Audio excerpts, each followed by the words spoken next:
toujours près de moi. Bon jeudi, bienvenue à votre émission La Victoire de l'amour. J'espère que vous allez bien ce matin. Comme on le fait tous les jeudis, on rejoint notre ami Simon Lessard et l'homélie avec l'abbé Donald Thompson.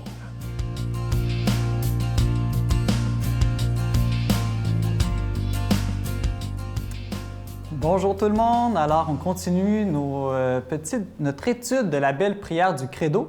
Et aujourd'hui, on en est rendu à méditer sur cette phrase « Je crois en Jésus, son Fils unique, notre Seigneur. » Son Fils unique, notre Seigneur. Donc, ce petit bout de phrase-là nous dit deux choses sur Jésus. Qui est Jésus par rapport à Dieu et qui est Jésus par rapport à nous? Donc, la première partie, son Fils unique. Qui est Jésus par rapport à Dieu? Ça le dit, c'est le Fils unique de Dieu. Une chose qu'il faut bien voir, c'est qu'un fils, ça a toujours la même nature que son Père.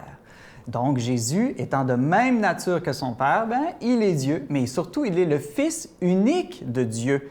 Alors, si vous êtes le Fils unique, qu'est-ce que ça veut dire? Ça veut dire aussi que vous êtes l'unique héritier. Tout ce qui appartient à votre Père vous appartient à vous aussi. Voilà une autre raison aussi pourquoi Jésus est pleinement Dieu, a toute la puissance de Dieu parce qu'il hérite tout de son Père. Et ça nous fait entrer un petit peu dans le mystère, le grand mystère qui nous dépasse complètement de la Sainte Trinité. Qu'est-ce que ce mystère-là? Je n'arriverai pas à vous l'expliquer aujourd'hui parfaitement, mais c'est le fait qu'en Dieu, il y a plusieurs personnes, trois, le Père, le Fils et l'Esprit Saint, même si évidemment, il y a juste un seul Dieu. C'est le mystère qu'on peut appeler de la communion. Vous savez, c'est un mystère d'amour. Pourquoi? Parce que quand on aime quelqu'un, on voudrait faire un avec l'autre.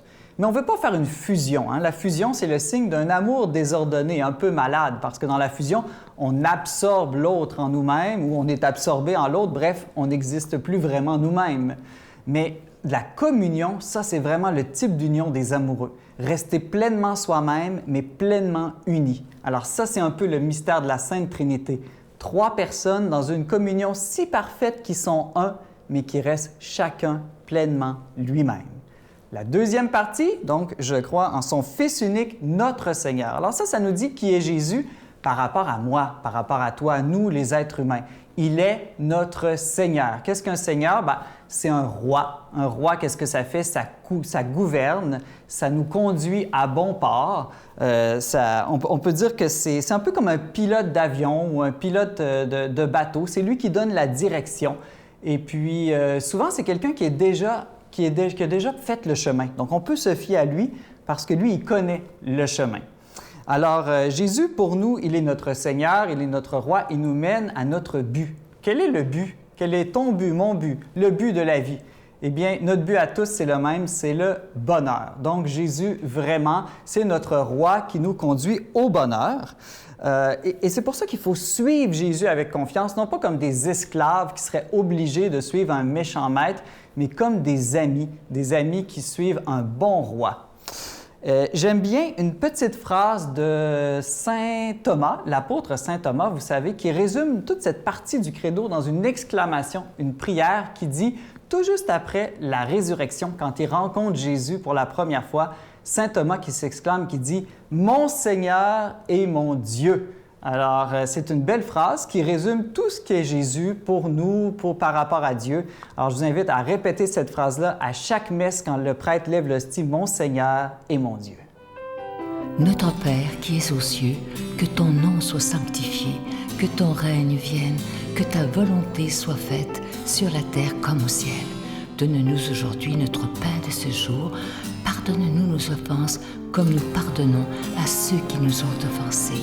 Ne nous laisse pas entrer en tentation, mais délivre-nous du mal, car c'est à toi qu'appartient le règne, la puissance et la gloire pour les siècles des siècles.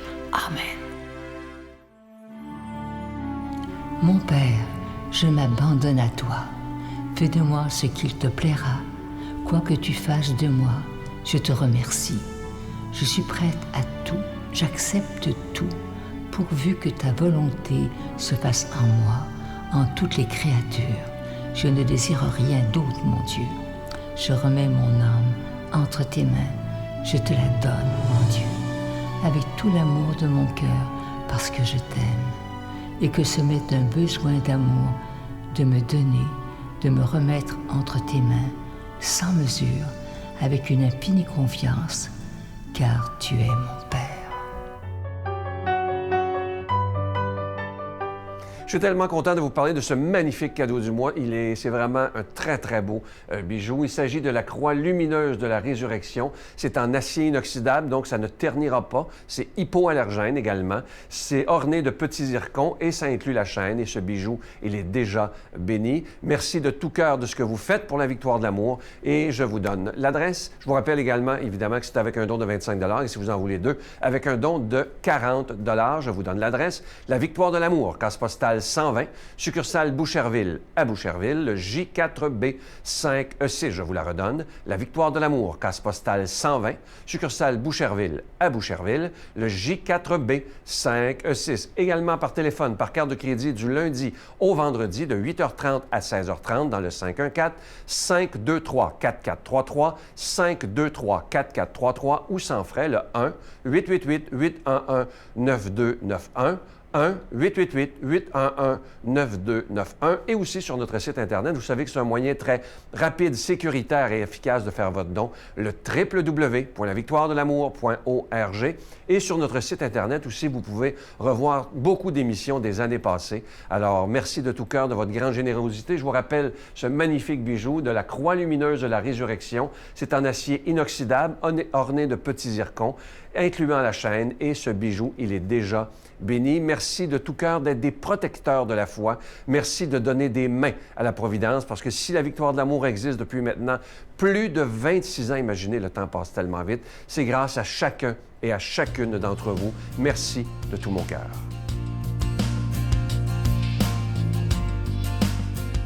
Mon Dieu, donnez-moi la sérénité d'accepter les choses que je ne peux changer, le courage de changer les choses que je peux, et la sagesse d'en connaître la différence.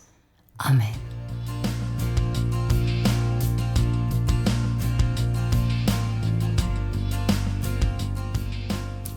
Bon matin, nous sommes dans le temps pascal, déjà la 3e semaine de ce temps. Alors, l'Évangile, c'est Saint Jean, chapitre 6, versets 44 à 51. En ce temps-là, Jésus disait aux foules, « Personne ne peut venir à moi si le Père qui m'a envoyé ne l'attire. Et moi, je le ressusciterai au dernier jour. Il est écrit dans les prophètes, ils seront tous instruits par Dieu lui-même. Quiconque a entendu le Père et reçu son enseignement vient à moi.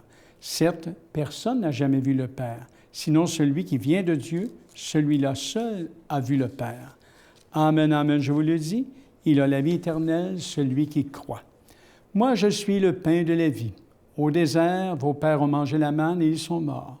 Mais le pain qui descend du ciel est tel que celui qui en mange ne mourra pas. Moi, je suis le pain vivant qui est descendu du ciel. Si quelqu'un mange de ce pain, il vivra éternellement. Le pain que je donnerai, c'est ma chair, donnée pour la vie du monde. Saint Jean, c'est toujours un petit peu compliqué. Hein? L'Évangile de Jean, c'est très, très tissé serré. Alors, on voit ici qu'il n'y a que Dieu, pour instruire les hommes sur le salut. Il est écrit dans les prophètes, ils seront tous instruits par Dieu lui-même. Ici, Jésus cite le prophète, évidemment, Isaïe dans cette phrase, en élargissant même le sens de la parole du prophète. Isaïe parlait des fils d'Israël, Jésus, lui, semble parler de tout être humain. Voyez-vous, il élargit. Or, pour parvenir à la vraie connaissance de Dieu, il faut passer par Jésus. Tout homme qui écoute les enseignements du Père viendra à moi. Donc, d'où la conclusion très ferme qu'avance Jésus, « Celui qui croit en moi a la vie éternelle. Moi, je suis le pain de la vie. Au désert, vos pères ont mangé la manne, eux sont morts, mais ce pain-là qui descend du ciel, celui qui mange ma chair ne mourra pas. » Il faut bien admettre que ce discours de l'Évangile de Jean est tout à fait étonnant. Je ne pense pas que Jésus ait tenu un discours aussi clair et aussi explicite sur lui-même durant sa vie publique. Je ne pense pas. Le discours présenté par l'Évangile de Jean, ce n'est pas un reportage ici. C'est plutôt une méditation, une réflexion sur le mystère de Jésus, réflexion menée à partir de l'expérience de la résurrection de Jésus longtemps après sa résurrection. Jean écrit son Évangile à la fin du 1er siècle. Donc, Jean ici exprime, l'évangéliste, exprime ici la foi des chrétiens sur Jésus. Jésus est la parole de Dieu, cette parole fait chair. Jésus nous établit dans la vraie connaissance du Père. Il est donc le vrai pain venu du ciel, celui qui nourrit notre cœur, qui nous partage la vie éternelle. Jésus n'est pas qu'un prophète comme les autres, il est au centre même de notre foi. Alors, ce sont là des choses difficiles à saisir, j'en conviens avec vous. En tant qu'homme, Jésus n'est qu'un sage parmi d'autres, comme Platon, par exemple, comme Socrate, Mahomet, Bouddha. C'est un homme d'origine humble qui est mort jeune, d'une mort honteuse, réservée aux esclaves et aux bandits, en l'an 30 de notre calendrier. Il ne faut donc pas trop s'étonner que nos contemporains s'en tiennent à ce regard froid, des fois plutôt sceptique sur l'homme de Nazareth. C'est ainsi d'ailleurs que les juges contemporains de Jésus l'ont perçu comme un charpentier ou un fils de charpentier, le fils de Joseph et de Marie. Bon. Mais ce regard extérieur, parfois, j'oserais, un peu bizarre, parfois réducteur, ne touche pas à l'énigme de Jésus qui est au centre de notre foi. Vous voyez, ça, c'est excessivement important. Pour nous, cet homme-là, il est le ressuscité, le Fils du Père, il est la parole du Père, il est le pain reçu du ciel, notre révélation, notre révélateur sur les secrets de Dieu. Et pour avoir accès à ce niveau de connaissance, vous voyez, il faut donc briser le mur de réserve qui nous tient à distance de Jésus en tant que personnage historique. Il faut donc aller plus loin, il faut risquer la foi. Voyez-vous? Alors, Jésus devient celui qui nous instruit sur Dieu, ou plutôt celui qui nous introduit dans le mystère de Dieu et nous donne d'être instruits par Dieu lui-même. Voyez, hein? Alors, on ne parle pas ici d'une connaissance intellectuelle et abstraite, on parle d'une expérience de la puissance de Dieu en nous, des fruits de sa présence, dans la lumière de sa gloire. Et cette expérience, évidemment, elle est dans la prière, dans la méditation, dans la fréquentation de la parole de Dieu, dans la recherche intérieure de Jésus au fond de soi-même, là où le souffle de l'Esprit murmure la parole et lui donne la vie. Alors, voyez-vous, c'est vraiment là, au cœur de la foi, que Jésus se dévoile, pain venu du ciel, pain de vie, pain de la vie. Alors, vous voyez, c'est une expérience spirituelle, c'est de l'ordre d'un saisissement intérieur, comme dit l'apôtre Paul. Alors, je demande aujourd'hui qu'il vous bénisse et qu'il vous saisisse profondément de sa présence glorieuse, sa présence lumineuse. Faut-il s'ouvrir le cœur? Alors, je demande au Dieu de la vie qu'il vous bénisse et qu'il vous donne sa paix, une paix profonde, le Père, le Fils et le Saint-Esprit. Et je vous souhaite toujours du bon temps dans la vie, habité par son souffle. Amen. Bonne journée. Je vous salue Marie, pleine de grâce. Le Seigneur est avec vous. Vous êtes bénie entre toutes les femmes, et Jésus, le fruit de vos entrailles, est béni.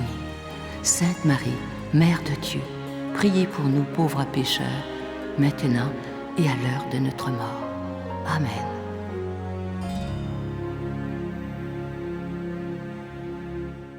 Je vous laisse avec une pensée. Elle est toute courte, mais tellement vraie. Ça dit ceci: exprime de la gratitude et tout viendra à toi.